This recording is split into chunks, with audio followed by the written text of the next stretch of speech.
మాట్లాడడానికి కాల్ ఉన్నారండి. దుబాయ్ నుండి కాల్ చేస్తున్నారు ప్రదీప్ గారు. నమస్తే అండి. నమస్కారం రియాజ్ గారు. ప్రదీప్ గారు నమస్కారం. ఫస్ట్ ఆఫ్ ఆల్ చాలా చాలా సంతోషం మిమ్మల్ని మళ్ళా చాలా రోజుల తర్వాత లైవ్ గా వారధి ప్రోగ్రామ్ చూస్తున్నాము. ఇంతకుముందు మీ గవర్నమెంట్ తెలంగాణ గవర్నమెంట్ లో ఉన్నప్పుడు కూడా మీరు చాలా సార్లు వచ్చి చాలా మంచిగా డిస్కస్ చేశారు. హ్యాపీ మీ గవర్నమెంట్ ఫామ్ అయింది అండ్ మీకు పోస్ట్ కూడా వచ్చినట్టుంది. అది sorry if I'm not wrong, Congress government వచ్చిన తర్వాత జిల్లా పరిషత్ చైర్మన్ కూడా వచ్చినట్టుంది. Anyhow very good. అయితే రియాజ్ గారు స్టేట్ అయితే ఎక్వైర్ చేసుకున్నారు, స్టేట్ లో సక్సెస్ అయ్యారు. సెంట్రల్ లో సక్సెస్ అవడానికి ఇంకా స్ట్రాటజీస్ అవే పాత స్ట్రాటజీస్ మీద నడుస్తున్నారు. ఇప్పుడు మీరు స్టేట్ లో గెలిచారు అంటే it's team work, okay, but definitely the leader is very important.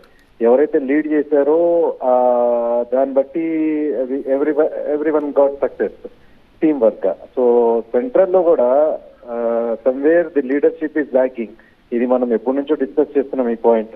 Why can't we change Rahul Gandhi, why can't we bring some other young person in that place so that the motive, the end of the day the Congress should be win. తర్వాత ఆలోచించాలి post ఏంటి అన్నది ఎవరికైనా. So ఇలాగేమైనా ఆలోచించేది ఉందా రియాజ్ గారు? This is the first thing. And the second thing, Congress government last time ఉన్నప్పుడు కూడా నేను చాలాసార్లు కాల్ చేసి వారధి ప్రోగ్రామ్ లో నేను డిస్కస్ చేశాను. ఇప్పుడు కూడా మీకు రిక్వెస్ట్, అప్పుడు కూడా రిక్వెస్ట్ చేశాను గవర్నమెంట్ నుంచి వచ్చిన వాళ్ళని, టీఆర్ఎస్ తరఫు నుంచి. ఇప్పుడు మీరు గవర్నమెంట్ లో ఉన్నారు కాబట్టి whatever the suggestions we are giving like as a NRI team. ఇంతకుముందు కూడా ఒక కాలర్ మాట్లాడుతూ అమెరికా నుంచి మేము వచ్చిన తర్వాత we need a security, we need a good system అని ఆయన కూడా మంచిగా చెప్పారు. సో ఈ పాయింట్స్ అన్ని మీరు ఎక్కడైనా వెళ్ళి డిస్కస్ చేసి దీన్ని ఫీడ్బ్యాక్ తీసుకునే ఛాన్స్ ఏమైనా ఉంటే మంచిగా ఉంటుంది. ఎందుకంటే ఇవన్నీ వాల్యుబుల్ పాయింట్స్. మేము ఇక్కడ ఉండి అక్కడ అబ్జర్వ్ చేస్తూ ఇక్కడ చెప్తున్నాము. జస్ట్ మీరు ఇప్పుడు విని ఏదో చెప్పేసి వెళ్ళిపోతే it's not useful. Varadhi program continue నడుస్తూనే ఉంటుంది, but there is a no result. So దీని మీద మీకు ఏమైనా ఐడియా ఉందా సార్? ప్రదీప్ గారు, first thanks for your concern regarding Congress party. ఇందులో రెండు అంశాలు ఉన్నాయండి. రెండో అంశం, మీరు అడిగిన రెండో అంశానికి నేను ఫస్ట్ ప్రయారిటీ ఇస్తాను. అదేంటంటే మీరు అన్నట్టుగా యాక్చువల్గా మన అంటే రేవంత్ రెడ్డి గారి గవర్నమెంట్, మన కాంగ్రెస్ గవర్నమెంట్ ఏర్పడడానికి అనేక మంది ఎన్ఆర్ఐలు అనేక రూపాల్లో సహాయం చేశారు. అట్లాగే ఇప్పుడు సహజంగా ఏంటంటే ఇండస్ట్రియల్ రెవల్యూషన్ వెస్టర్న్ కంట్రీస్లో ముందుగా రావడం వల్ల సహజంగా అవి కొంత అడ్వాన్స్గా ఉన్నాయి ఎకనామిక్గా.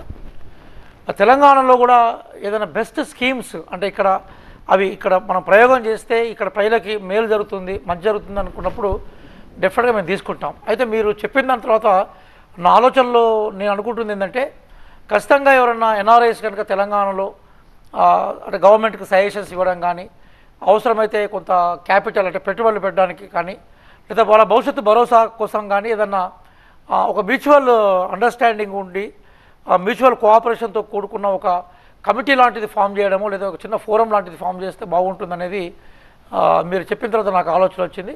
తప్పనిసరిగా ఈ విషయాలని ముఖ్యమంత్రి గారి దృష్టికి ఎప్పుడైనా నాకు టైం ఉన్నప్పుడు వారు మాకు అపాయింట్మెంట్ ఇస్తారు. అంటే మేము ఎప్పుడైనా వాళ్ళు ప్రపోజ్ చేస్తే వారికి టైం ఉన్నప్పుడు మాకు అపాయింట్మెంట్స్ ఇస్తారు.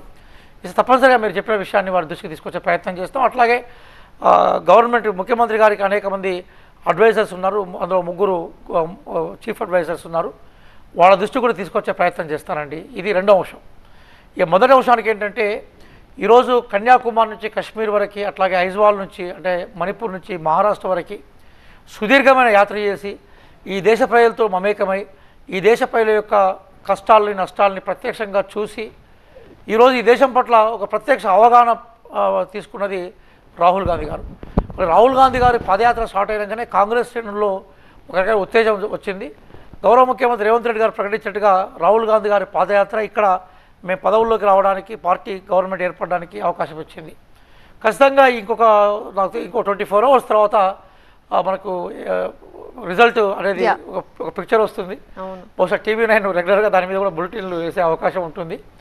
ఖచ్చితంగా నెక్స్ట్ ఈ పార్లమెంట్ ఎలక్షన్స్లో కాంగ్రెస్ పార్టీ లేదా ఇండియా కూటమి గెలుస్తుందనే ఆశాభావంతో మేము ఉన్నాం. మనకి పోల్స్ పేరు మీద అవన్నీ మీరు ఎవరైతే బేసికల్గా వాటిని నమ్ముతున్నారో కొందరు ఫూల్స్ అవుతారు. అంతకుముందు కూడా exit polls అదే చెప్తున్నాను NDA వైపే ఉన్నాయి మీకే కదా చెప్తున్నాను మరి. నేను గతంలో ఇక్కడ ఎగ్జిట్ పోల్స్ అయినప్పుడు TV9 వాళ్ళని పిలిస్తే వచ్చాను నేను. ఆ ఎగ్జిట్ పోల్స్ అన్ని కూడా టీఆర్ఎస్ ఏరియాస్ బీఆర్ఎస్ గెలుస్తాయని చెప్పాను.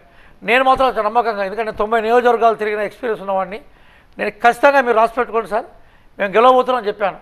తర్వాత నెక్స్ట్ డే రిజల్ట్ వచ్చింది, మేము గెలిచాము. మేము కాబట్టి ఎగ్జిట్ పోల్ యొక్క దానికి ఉన్న ప్రాధాన్యత ఎంతో మాకు తెలుసు. మీరు ఎల్లుండి వాడు నమ్మే వాళ్ళందరూ కూడా మూర్ఖులు అవుతారు. ఎల్లుండి నేను ఎక్కువ పోవట్లేదు, రేపే ఈ రోజు 3వ తేదీ 3వ తేదీ కదా, ఇవాళ మనం ఆల్రెడీ రేపే. ఓకే, కాబట్టి మనం గెలుస్తామని నమ్మకం మీద ఉన్నాం. డెఫినెట్గా కేంద్రంలో కనుక కాంగ్రెస్ నాయకత్వంలో పార్టీ వస్తే మీరు చెప్పినట్టుగా ఇంకా అనేక అంశాలు ఉన్నాయి. మనందరం భారతీయుల మూలాల వల్ల, మీరు అమెరికాలో ఉన్నా, మేము ఇండియాలో ఉన్నా, మనందరం కూడా భారతీయ మూలాల కాబట్టి మనందరం ఎక్కడ ఉన్నా కూడా మంచిగా ఉండాలని కోరుకునే వాళ్ళం. కాబట్టి డెఫినెట్గా మీ కాంట్రిబ్యూషన్, మీ సర్వీసెస్ మన దేశానికి, మన ప్రాంతానికి ఎట్లా ఉంటుందో దాని మీద ఒక ఆలోచన చేసే ప్రయత్నాన్ని నేను గౌరవ ముఖ్యమంత్రి గారి దృష్టికి తీసుకొస్తాను. ఆ దిశగా చేసినప్పుడు మీ సర్వీస్, ఎందుకంటే ఇంతకుముందు కూడా కొంత మిత్రులు మేము కొంత పుస్తకాలు డొనేట్ చేస్తూ ఉన్నారు. మరొక మిత్రుడు మనకి ఖతర్ నుంచి మాట్లాడుతూ ఆయన ఏమన్నారంటే డిజిటల్ లైబ్రరీకి సంబంధించిన ఏర్పాట్లకు నేను సహాయం చేస్తున్నారు. అట్లాంటి వాళ్ళ సహాయం మేము తీసుకునేందుకు సిద్ధంగా ఉన్నాం. ఖచ్చితంగా ఆ దిశగా డిస్కషన్ జరుగుతుందండి.